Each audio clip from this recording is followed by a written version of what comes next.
अभी भी इस घटना का तार जहानाबाद से है और जब जब जहानाबाद की बात होती है परिवार उनका असहज हो जाता है। डीजीपी को, बिहार के गृह मंत्री के, बिहार के मुख्यमंत्री को वो आदमी प्रभावित करने की स्थिति में है। हमारा बेटा ऐसा किया है, हमारा भतीजा किया, तब छोड़ दीजिए।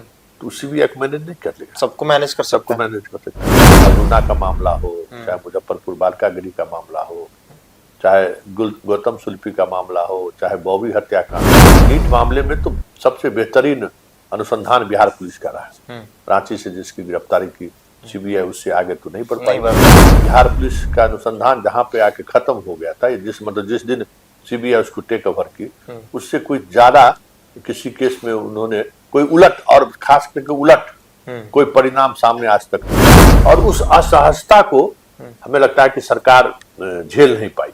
उनको लगा कि इस असहजता के कारण किरकिरी होगी। आज के तारीख में बिहार पुलिस के पास जो फॉरेंसिक लेबोरेटरी है, अनुसंधान को लेकर जो साइंटिफिक अप्रोच है, बहुत राज्यों की पुलिस बिहार की पुलिस के इस शैली को समझने के लिए बिहार आता है। बहुत बड़ा प्रोफेशनल बदलाव हो जाएगा सीबीआई के आने से, ऐसा हमें दिख नहीं। सम्राट चौधरी तो शुरुआती दौर में नहीं चाहते थे कि इस मामले को सीबीआई को दे, और कल जो कुछ भी ड्रामा हुआ वो ड्रामा कह सकते हैं।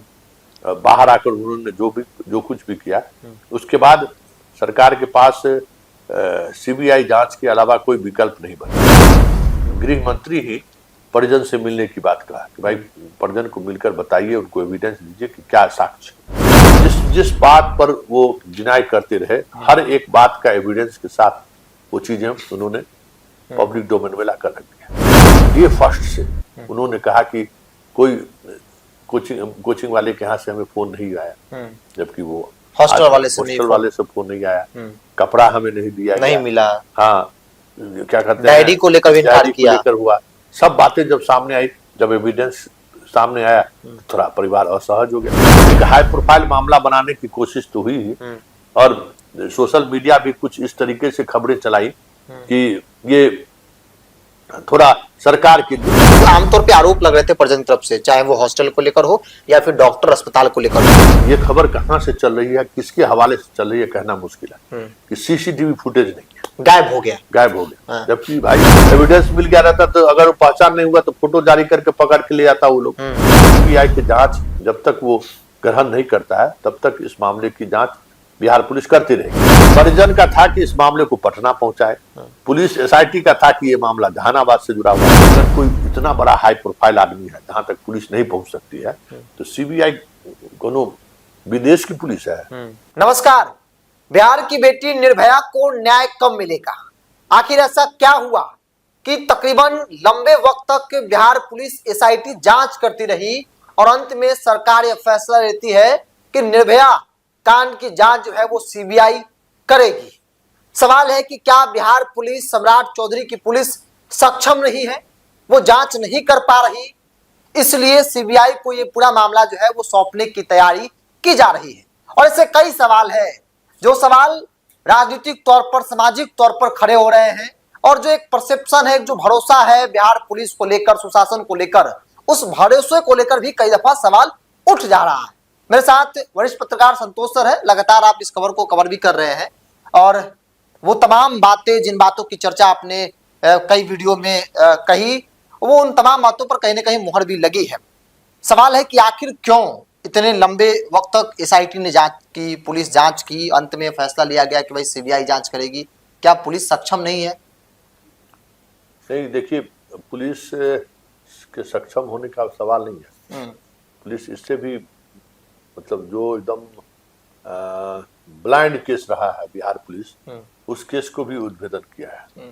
और अगर आप इतिहास देखिएगा, जिन केसों को सीबीआई ने लिया है, तो बिहार पुलिस का अनुसंधान जहां पे आके खत्म हो गया था, जिस दिन सीबीआई उसको टेक ओवर की, उससे कोई ज्यादा किसी केस में उन्होंने कोई उलट, और खास करके उलट कोई परिणाम सामने आज तक नहीं हुआ। चाहे वो निर्भया, ये आपको नवरूना का मामला हो, चाहे मुजफ्फरपुर बालिका गृह का मामला हो, चाहे गौतम सुल्फी का मामला हो, चाहे बॉबी हत्याकांड हो, मतलब अधिकांश मामलों में ऐसा कुछ नीट मामले में तो सबसे बेहतरीन अनुसंधान बिहार पुलिस का रहा है। रांची से जिसकी गिरफ्तारी की सीबीआई, उससे आगे तो नहीं बढ़ पाई। तो ऐसा नहीं है कि बिहार पुलिस बहुत ही प्रोफेशनल पुलिस रही है और प्रोफेशनल पुलिस है। आज के तारीख में बिहार पुलिस के पास जो फॉरेंसिक लेबोरेटरी है, अनुसंधान को लेकर जो साइंटिफिक अप्रोच है, बहुत राज्यों की पुलिस बिहार की पुलिस के इस शैली को समझने के लिए बिहार आते हैं। एसपीडी ट्रायल, एसपीडी अपील कैसे होता है, आर्म्स एक्ट में कैसे सजा दी जाती है, सीखने के लिए लोग आते हैं। इसलिए बहुत बड़ा प्रोफेशनल बदलाव हो जाएगा सीबीआई के आने से, ऐसा हमें दिख नहीं रहा है। लेकिन सरकार क्यों मजबूर हुई सीबीआई को देने के लिए, तो उसकी वजह हमें लगता है कि एक तो विधानसभा का सत्र है, जबकि विपक्ष ऐसा मजबूत है भी नहीं और विपक्ष इस तरीके से सवाल भी खड़े नहीं कर रहा है। लेकिन बिहार का जो एक सोशल क्या कर सकते हैं, कुछ प्रेशर ग्रुप है, हमें लगता है सरकार इस वजह से ये फैसला ली है।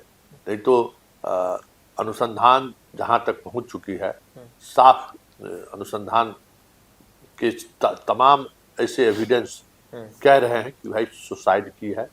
हाँ, फॉरेंसिक रिपोर्ट में जो बातें सामने आई हैं उसमें भी कई तथ्य अब रिपोर्ट आने के बाद सामने आ चुका है कि भाई एक ही किसी से उसका रिश्ता रहा है, उसी का स्पर्म है, बाकी लोगों का भी डीएनए टेस्ट कराया गया, मिलान कराया गया, कुछ भी नहीं मिला। तकरीबन 20-22 लोगों का सैंपल लिया गया, किसी से मैच नहीं किया। कल ये सारी रिपोर्ट आ चुकी थी, लेकिन एक घटनाक्रम ऐसा हुआ कि सम्राट चौधरी तो शुरुआती दौर में नहीं चाहते थे कि इस मामले को सीबीआई को दे, लेकिन कल 3 बजे गृह मंत्री ही परिजन से मिलने की बात कहा कि भाई परिजन को मिलकर बताइए, उनको एविडेंस दीजिए कि क्या साक्ष्य। लेकिन जिस तरीके से परिजन के लोग तैयारी करके आए थे, पहले ही मीडिया के तक ये खबर पहुंच गई थी कि परिजन को डीजीपी और गृह मंत्री से मिलना है। परिजन ने पहले ही ये बातें मीडिया तक पहुंचा दी और कल जो कुछ भी ड्रामा हुआ, वो ड्रामा कह सकते हैं, बाहर आकर उन्होंने जो कुछ भी किया, उसके बाद सरकार के पास सीबीआई जांच के अलावा कोई विकल्प नहीं बचा था। इसलिए कि जांच में जो बातें सामने आ रही थी, पुलिस अगर सख्ती बरतती तो फिर परिवार के लोगों के लिए मुश्किलें बढ़ सकती थी। उसके लिए सरकार तैयार। लेकिन डीजीपी आवास जब परिजन पहुंचे, सवाल है कि वहां ऐसा क्या हुआ, परिवार अचानक से असहज हो गया? देखिए, वो तमाम एविडेंस जो अभी तक अनुसंधान में आया, वो एक एक करके वो एविडेंस पुलिस पदाधिकारी ने, डीजीपी ने परिजनों को दिखा दिया कि देखिए, और जिस बात पर वो डिनाई करते रहे, हर एक बात का एविडेंस के साथ वो चीजें उन्होंने पब्लिक डोमेन में लाकर रख दिया। और उसके बाद जो कुछ भी हुआ सबके सामने है कि भाई असहज हो गए। उनको लगा कि उनका पूरा, देखिए आप याद करिए ना, डे फर्स्ट से उन्होंने कहा कि कोई कोचिंग वाले के यहाँ से हमें फोन नहीं आया, जबकि वो हॉस्टल वाले से फोन नहीं आया, कपड़ा हमें नहीं दिया, नहीं मिला, हाँ क्या कहते हैं, डायरी को लेकर भी इनकार किया, हुआ। सब बातें जब सामने आई, जब एविडेंस सामने आया, थोड़ा परिवार असहज हो गया। क्योंकि देखिए, इस घटना की सीबीआई जांच करे, चाहे जो भी एजेंसी जांच करे, मामला पटना में नहीं है, ये तय है। और परिजन का ये कोशिश रहा शुरुआती दिनों से ही, ये मामला पटना के इर्द गिर्द घूमता रहे, जहानाबाद नहीं पहुंचे। अभी भी इस घटना का तार जहानाबाद से है, और जब जब जहानाबाद की बात होती है, परिवार उनका असहज हो जाता है। और उस असहजता को हमें लगता है कि सरकार झेल नहीं पाई। उनको लगा कि इस असहजता के कारण किरकिरी होगी, अगर कहीं परिजन को लेकर जो बातें सामने आ रही हैं, अगर वो उस बातों पर अगर एक्शन लेने की बात हो गई, तो फिर एक नए तरीके की बात सामने आ जाएगी। ऐसे भी इस तरीके से पूरे घटना के दौरान मंत्री का बेटा, विधानसभा के कई तरह की चर्चाएं, चर्चा हुई कि एक मंत्री का बेटा है, एक पूर्व सांसद का ड्राइवर है, क्या क्या नहीं चर्चा हुआ। तो एक हाई प्रोफाइल मामला बनाने की कोशिश तो हुई, और सोशल मीडिया भी कुछ इस तरीके से खबरें चलाई कि ये थोड़ा सरकार के लिए, हाँ, नीतीश कुमार अगर अपने मिजाज में रहते तब तो ये फैसला नहीं होता। जैसे इसके बाद चूंकि इस पूरे मामले में एक लंबा वक्त तक गहन मंथन किया गया, एविडेंस इकट्ठा किया गया, जो आमतौर पे आरोप लग रहे थे परिजन की तरफ से, चाहे वो हॉस्टल को लेकर हो या फिर डॉक्टर अस्पताल को लेकर हो। चूंकि आप लगातार कवर भी कर रहे थे, इनपुट क्या कहता है कि अब तक जो अनुसंधान हुए, चूंकि अब सब कुछ फाइनल मतलब फाइनल कहा जाए, फाइनल रिपोर्ट सबको तैयार हो गया था, परिवार नहीं मानने को तैयार था, क्या उस रिपोर्ट में, क्या उस अनुसंधान में कहीं इस तरह की बात आई कि भाई हॉस्टल संचालक या फिर उसका परिवार या फिर अस्पताल या डॉक्टर का इन्वॉल्वमेंट भी है इस पूरे मामले में, वो गलत है? देखो बिरजू, सबसे बड़ी बात यह है ना कि ये खबर कहाँ से चल रही है, किसके हवाले से चल रही है, कहना मुश्किल है कि सीसीटीवी फुटेज नहीं है, गायब हो गया। हाँ। जबकि भाई कोई भी पुलिस पदाधिकारी सीसीटीवी फुटेज पर सबसे पहले अटैक करता है, सबसे पहला एविडेंस वही ढूंढता है। उस सीसीटीवी फुटेज में कोई एविडेंस नहीं मिला, इसलिए 20 दिन जांच में लग गया। हाँ। एविडेंस मिल गया रहता तो अगर वो पहचान नहीं हुआ तो फोटो जारी करके पकड़ के ले जाता वो लोग। लेकिन हुआ क्या ना, सबसे बड़ी बात यह है ना कि परिजनों के द्वारा जो लगातार गलत सूचनाएं दी गई, इसमें समय ज्यादा लग गया। दवा नहीं दिए है, डायरी नहीं लिखती है, फोन कॉल्स नहीं आया, हाँ हमारा डीएनए क्यों ले रहा है, कपड़ा हमें नहीं मिला, बहुत सारी ऐसी बातें आई जिससे थोड़ा पुलिस असहज हुआ। और एक बात ये भी हुआ कि इस पुलिसिंग करके जो है ना छोड़ के गोतियारो ज्यादा देखते थे, इसी मामला फंस गया। हाँ, गोतियारो देखने के चक्कर में जो है ना ये मामला फंस गया। और अब सीबीआई जो भी निर्णय ले, जो सीबीआई के हवाले है, लेकिन सीबीआई की जांच जब तक वो ग्रहण नहीं करता है तब तक इस मामले की जांच बिहार पुलिस करती रहेगी। और जहां तक हमें जानकारी है, एम्स से भी एक ऑब्जर्वेशन लेके पूरी रिपोर्ट सीबीआई को बिहार पुलिस सौंपेगी, ताकि सीबीआई के सामने बहुत कुछ करने की गुंजाइश नहीं बच पाए। पूरे एविडेंस के साथ, अब जैसे डीएनए का आ गया, फॉरेंसिक रिपोर्ट आ गया कि भाई जितने लोगों का डीएनए टेस्ट हुआ है वो नहीं है, किसी का भी स्पर्म नहीं मिला है। तो ये सारी चीजें तो शुरू से आ रही थी। परिजन का था कि इस मामले को पटना पहुंचाए, पुलिस एसआईटी का था कि ये मामला जहानाबाद से जुड़ा हुआ है। इसी वजह से दोनों में कहीं न कहीं बात को लेकर थोड़ा तनाव भी रहा, थोड़ी गर्मी भी दिखी। लेकिन एक बात तो तय है कि पटना में आज भी हम कह सकते हैं, पटना में जो एविडेंस दिखा है, पटना में कुछ भी नहीं है। अब स्पर्म के सहारे उस डीएनए की तलाश, समझिए कि 14 करोड़ आबादी है बिहार का, कहाँ कहाँ खोजेगा वो। और अब तो परिजन पर एक अलग तरीके से संदेह पुलिस को जा रहा है कि 4 दिनों तक ये कपड़ा लेकर रखे अपने पास, कहीं कुछ ऐसा तो कुछ उन्होंने नहीं कर दिया है। तो ये सारी बातें, और सबसे बड़ी बात है कि परिजन को लेकर पुलिस उस तरीके से एक्ट करने की स्थिति में नहीं थी जिस तरीके से एक समाज इस मुद्दे को एक अलग रंग देने की कोशिश लगा है कि उसको हम टॉर्चर कर सके या उसको हम उस झूठ को हम सामने ला सके।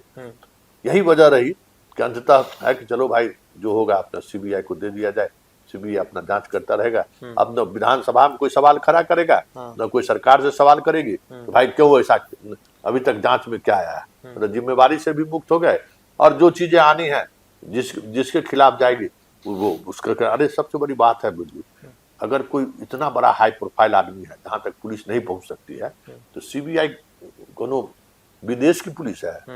अगर उतना जब बिहार के डीजीपी को, बिहार के गृह मंत्री के, बिहार के मुख्यमंत्री को वो आदमी प्रभावित करने की स्थिति में है, भाई हमारा बेटा ऐसा किया है, हमारा भतीजा किया, तब छोड़ दीजिए, तो सीबीआई को मैनेज नहीं कर लेगा। सबको मैनेज कर सकता है ये, इसलिए ये तथ्य है ही नहीं। अब ये देखना दिलचस्प होगा कि सीबीआई इस केस को किस तरीके से लेती है। एक अंतिम सवाल ले लेते हैं, जो कि सम्राट चौधरी जब गृह मंत्री बने, उनके सामने एक बड़ी चुनौती थी सुशासन को स्थापित करना, और उनके गृह मंत्री बनने के जस्ट बाद से लगातार बिहार के विभिन्न जिलों में जिस प्रकार से घटनाएं घट रही थी, सवाल उठ रहे थे। हमको लगता है कि ये पहला बड़ा केस होगा जिस केस में सम्राट चौधरी सफल साबित नहीं हुए। सम्राट चौधरी की पुलिस बहुत कंक्लूजन तक नहीं पहुंची, कोई जवाब नहीं दे पाई। सम्राट चौधरी के लिए तो बहुत माइनस पॉइंट है एज ए गृह मंत्री। देखिए, सम्राट चौधरी को समझ में आ गया होगा कि गृह मंत्री का ताज जो है सो किस तरीके का ताज, कितना कांटा भरा ताज है। बहुत आसानी से सिर्फ ये कह देने के लिए, माला पहनाने, माला डालने के लिए बोलना और करने बहुत अंतर है। तो आप हवा के सहारे जो है ना, हवाबाजी से बिहार नहीं चलने वाला है।